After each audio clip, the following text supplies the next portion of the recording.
Yosikare, Jagavan Karim. As you quote. Hello there. So good morning to you. Good afternoon to you. And brethren, good evening to you from wherever you're joining us. It is Mayegun Live. Thank you so much for joining me and welcome to the Temple of Truth. And here is Mayegun, the Babaji of the temple. Thank you. Please, as you are joining, remember, after reading the caption of the broadcast, please read the description of the broadcast as well. Then like it, share it. Invite your friends, invite your not so friendly friends, your frenemies, and tell them that Mayegun today, Mayegun is live. And if you have done that already, thank you. So tonight, we are starting the conversation with the latest from Uzor Kalu.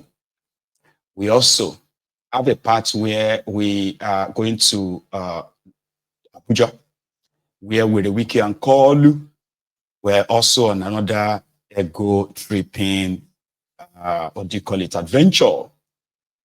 Also, in Lagos this morning, Adamu Oshiomole put up a show that made it to the internet. It go viral.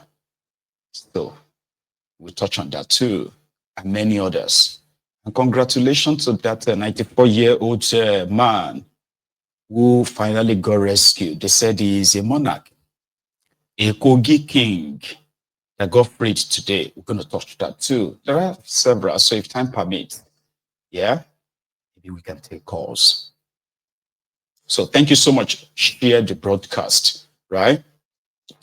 So it is Orji Uzor Kalu, who has been pretty much forthcoming, you would say, when it comes to his own level of sycophancy. Tinubu is surrounded by them, many of them. And it seems that, you know, APC, they have these ass leakers, praise singers, supposed veteran career criminals like that in abundance. And every day, right, they seem to be pissing on the same people who are feeling the brunt of their rule. Orji Uzor Kalu, the ex-convict. He was addressing or answering questions from supposed pressmen. I think it was in his Abia home. He's the former governor of Abia State, by the way. So, and he was calling, you know, they are talking about 2027. A night before, he was on channels television telling everyone who cared to listen that it doesn't matter how you see Tinubu or APC, they remained the best thing to have happened to Nigeria. And it is not about now, it is about the future. They keep saying that, the same future that is laden with debt, laden with indebtedness, you know, debts that will be repaid back for the next 100 years. As the kind of debts that these guys are incurring for that future. But to them, no, what we are doing is for the future. So, and also the plan to deliver Abia State to Kalu. So there is, you know, a bit of delulu going on, except I can't know how delulu is going on. What do I mean by that? There are these politicians from the eastern part of Nigeria, right? Every election or upcoming election cycle, they have always putting up or assembling delegations to go and see whoever is the president then, to tell them that they will deliver the people of Eastern Nigeria to APC. And they've never been able to.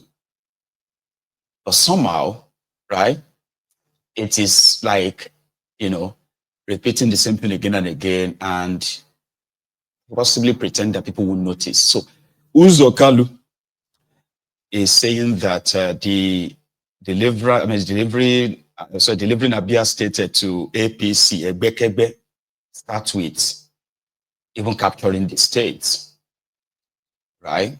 So he called on that Ben Kalu, that deputy speaker, that guy, man.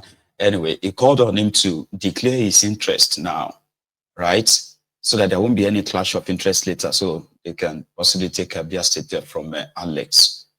And then he went on to say that he is somebody that will do anything for his party, will do anything for APC. Categorically saying he will do anything for Tinubu, who is the leader of their own Al-Qaeda People's Congress, so to say. Right? Then he said he will, when I say if I pull the trigger, that means if I pull the trigger, I don't understand what that means, right? But here is that part. So that's what we're starting from this evening, ladies and gentlemen. Orji Uzor Kalu. Abuja. Whenever he has time, he comes to see me in the house. I have no problems with him. It's just let him say what he wants. If he wants to run for governor, he should come back and say, I want to run for governor. We know we have a candidate. I've asked my younger brother to keep his, himself and Ben cannot run together. That is the truth. So if he wants to run, let him come out and declare I'm running for governor. So we prepare to win the governorship. If he's not running, let him go back and run for his House of Rep. We know we are preparing to go for House of Rep. So you cannot be a holder and also be a beholder. That's where I stand. So would you support him if he wants to run? I'm a party man. I'm a very good party man. Very, very good party man. The Channel TV will tell you. Last night in politics today, I said I will pull trigger. When a man tells you he pull trigger for his party, you are educated, isn't it? What is the definition of pulling trigger? To kill, sir. Not to kill. Not to kill. It means I will lay down anything to support my party. That's what it means by pulling trigger. So all these who are looking for food to talk and they are talking about party. The party is very strong. The party here is very strong. That is the truth. I'm sure you people know our movement. You know the Orji movement. You know the reality organization. We are very strong. Even if the APC is not strong, we are very, very, very strong. Of course, if we come together, why not? We can produce a governor. If we work very hard, that is it. Every job is. So that made a lot of people believe then that if Orji Uzor Kalu is willing to pull trigger, in which the journalist felt he said he will kill, which, literally that's also a meaning. I pull the trigger, I will lay anything down, I will, you know what I mean? So there's something about these guys that I will keep reminding us, especially those of you who are keenly following all this brouhaha, political development in Nigeria, right? There's something I will keep reminding you, and that is, these guys don't hide what they want to do. They lay them in the open. They talk about what they are going to do freely. But guess what? The undiscerning citizens are more interested in sound bites so that they can use that to banter and all that. And whenever their charade election comes up, a lot of them now will be showing a bit of a surprise. Why would they do that? Why did they do, you know what I mean? How did that happen? But they have always been given the sign. Now, that's just on the side. There is another guy who just said that he himself is also going to be working for Tinubu. And that shouldn't be a big deal, right? But again, I don't know how many of you who have also noticed this. Majority of Peter Obi's critics, they don't really have problem with him. Their main problem is with the obedience. And therefore, but because they seemed more like, you know what, if you abuse me, I will just send you to your father kind of treatment, you know? Because when you look at some of those who have kind of like a spoken, even if when they attack him in a way to make it look like he's your presidiot and all of that stuff, like what they expected of him, and you're like, even if, I mean, if you can have half of this expectation, the same expectation or the standard you put to be, right? If you put if you put Tinubu on half of that, there's a possibility that you may be pressuring them to do the right thing, and it may actually work. I don't know how many of you have noticed that too. Now, to get Tinubu's attention, this is another one. Oh. This is independent observation, so you can tell me what you observe, right? Independent observation. Have you noticed as well that whenever people want to get the attention of Tinubu, they have to go on a roll by attacking Peter Obi? They can make up anything. I mean, they can repeat what is already out there. All they just need to do is, if they manage to get airtime, they will get the attention of Tinubu or those around Tinubu. Have you noticed that? Because sometimes you just see one random person. Here you get now, like, just random. They will be passionately telling you how, you know, Peter Obi is, in fact, you know, let me tell you. And I'm like, why are you so passionate talking about this guy? When you could be really put half of that passion into mounting pressure on the ones whose actions affect all of us. Well, I don't know. Maybe it is a pattern. You just probably need to pay attention if you have not been paying attention. So Segun showed me just about 2 weeks ago. Segun Showumi was on, is Atiku's spokesperson. Is like Bulaba, that Dani Bulaba. Among those whose loyalty could be bought anytime, and they are so loud as well, and at the same time very empty. Right? So about 2 weeks ago, I don't know, you know, he had a spat with I think the Obedient again online. I mean on Twitter. X, former Twitter, anyway. And then he went on to take it on Obi. He called him Obioma, the tailor or something. How many of you remember that time? Like, unprovoked. Here you said something, and people started dragging him. And everybody just assumed that they are obedient, dragging him. The next thing, he just went on this, I mean, tirade on Twitter. Just like, you know, tweeting is like talking to yourself, expecting somebody to get mad. Here you get. He just went on this roll. That same, or the following day. Oh, sorry. I think the same day or the following day, he met with Peter Obi. I think their path crossed. He took picture, you know, then he went on TV to say this. Being excluded, Peter Obi went on his own frolic, was able to pull or allocated 6.2 million votes, and you lose the election, you run all the way to Supreme Court, you lose. Or at least it was adjudged that you lost. Any deep-thinking, fair-minded Nigerian who is in the political party called PDP ought to know that the greatest necessary next step is to have the conversation of how do you bring Peter back. Because you can tell that the energy that is driving him is organic. So there is being excluded. So that was when he met with Toby. Then Salah came. Ileya, where people were complaining about the price of Roleya and all of that. So traditional rulers, so religious leaders, so political this, so and that, so everybody turned the Tinubu's body loans house to Mecca. So was Showumi. And when he met with Tinubu on that same program,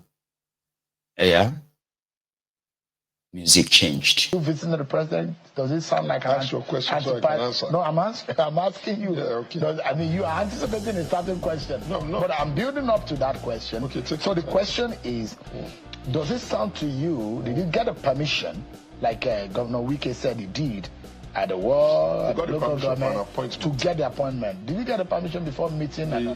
Can you just meeting the president? Can you just relax? I'm relaxed. Okay, thank you. You know, I feel that you should have the right of first to hear the story, because you are my man like that. Everybody knows that I've known Ashaju for a long time, even way before he became a governor. He was governor for 8 years. I never visited him. And he ran and luckily put Buhari, you know, in that team 2 times. I never visited him. When his party, the APC, won election in 2015, I knew that some rescue had come for those of us who believe in the pan-Nigeria stable democracy. I was invited, but I felt at that time that, look, let's let the party just survive. And those who brought it in at first, let them settle the party and grow it organically. I don't like to go to people when I have not invested some energy into their play. Now, I have been in PDP longer than most, and I'm sure that if we were to go into the archives and we were to bring all the rushes of interviews of people that have done for PDP, nobody bar none since 1999. Now, what happened? I had gone home for Salah, and one of our leaders, whom I will not mention, a deputy governor, had called me, and I thought he wanted to just, say hello to me.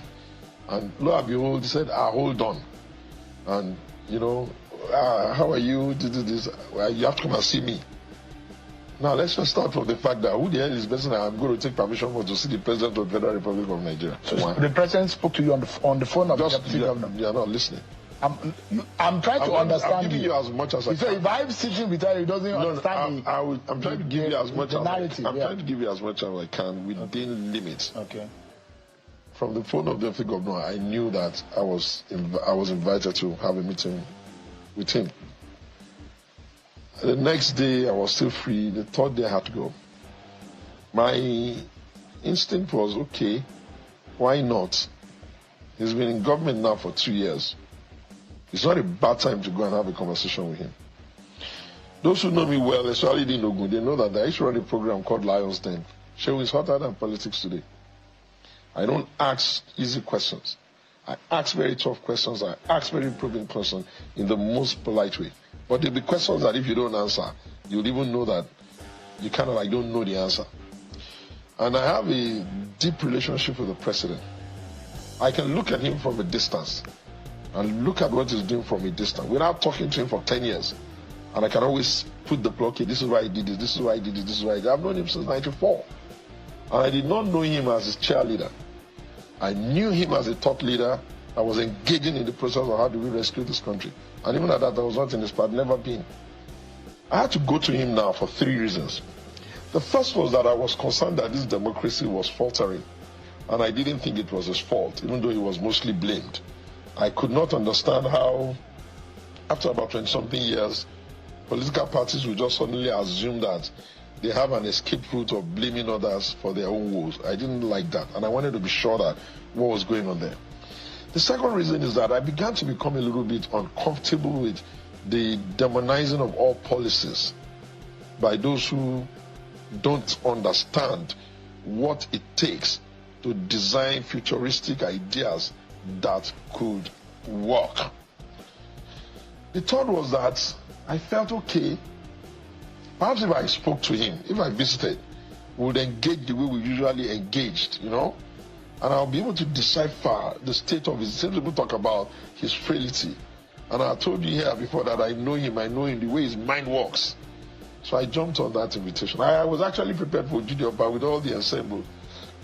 My friend Aregbe, I'm sorry I couldn't make it. So I went there. Now let me start giving you the gist. Oh God. First of all, his brain is very alert. His feet, never mind that he's frail. The type of questions I asked him, you know, when you're asking someone a question and the person is answering without looking at the